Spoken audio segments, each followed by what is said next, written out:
অনেক আপুরা আমাকে ইনবক্সে মেসেজ করেছেন, আপু ক্যারামেল পুডিংয়ের ফুল রেসিপিটা আমাদের সাথে শেয়ার করবেন। হ্যালো এভরিওয়ান, আসসালামু আলাইকুম।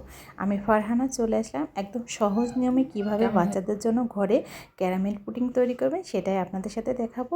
ভিডিওটা শুরু থেকে শেষ পর্যন্ত দেখার ট্রাই করবেন। আমি প্রথমে চিনি দিয়ে ক্যারামেলটা তৈরি করে নিয়েছি। এখানে আমি কোনো রকমের পানি ইউজ করি নাই, শুধুমাত্র চিনি দিয়ে হালকা তাপে এই ক্যারামেলটা তৈরি করে নিয়েছি। আর যে বাটিতে সেট করবো পুডিংটা সেখানে দিয়ে দিলাম। তারপরে এখানে আমি 5টা দেশি মুরগির ডিম নিয়ে নিয়েছি। আপনি চাইলে ব্রয়লার মুরগির ডিমও দিতে পারেন। আর সেখানে আপনার পরিমাণ মতো আপনি কতটুকু চিনি খাবেন সেই অনুপাতে আপনি চিনি দিয়ে দেবেন। আর এখানে আমি গরুর দুধ জাল করে ঘন করে রেখেছিলাম, সাথে দেবো গুঁড়া দুধ। 2 চামচ গুঁড়া দুধ দিয়ে দিয়েছি। আপনার স্বাদ মতো গুঁড়া দুধ না দিলেও চলবে।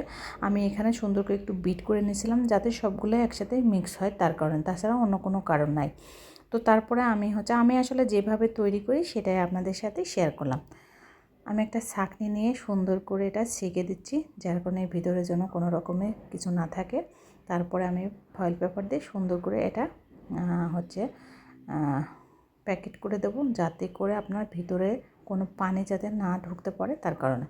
বাটির মুখটা হারাই গেছে, যার কারণে আমি ফয়েল পেপার দিয়ে চিলকালা করে দিচ্ছি, যাতে করে এর ভিতরে কোনো রকম পানি ঢুকে নষ্ট না হয়। তো আমি একটা রাবার দিয়ে দিলাম খুবই সুন্দর করে। এরপরে আমি এটা প্রেশার কুকারে দিয়ে নেব। 3টা বাসি দিলে হয়ে যাবে। এই যে পানি গরম করেছি স্ট্যান্ড দিয়ে, এরপর বসাই দিলাম। আর কিচ্ছু করা লাগবে না। জাস্ট দেখেন পুডিংয়ের কালারটা আসছে কি সুন্দর, মাশাআল্লাহ। আমার ছেলে দেখেন কি করছে। তো যাই হোক, আমি বললাম অত দ্রুত করলে হবে না, আস্তে আস্তে করতে হবে, যেহেতু পুডিংটা পুরোপুরি ঠান্ডা হয়নি। আমার মেয়ে খুব বায়না করছিল আমাকে একটা পুডিং তৈরি করে দাও। আর সাথে ভাবলাম অনেক আপুরাই রিকোয়েস্ট করছে, তাদের জন্য আজকের এই ভিডিওটা।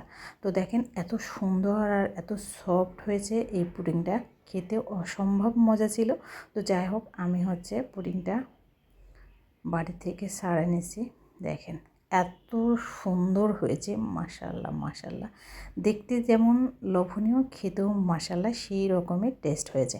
যারা হাজি ফুড বক্স থেকে আপনারা পুডিং এবং পিঠা, পায়েস যে কোনো ধরনের খাবার অর্ডার করতে চান, অবশ্যই একদিন আগে অর্ডার কনফার্ম করলে আপনারা পেয়ে যাবেন। সব ধরনের খাবার কাস্টমাইজ করে নিতে পারবেন। আর বাসায় আপনারা যদি বাচ্চাদের জন্য তৈরি করতে চান, তো অবশ্যই আমার এই ভিডিওটা ফলো করে বানাইলে একদম পারফেক্ট একটা পুডিং আপনারা তৈরি করতে পারবেন, সফট একদম।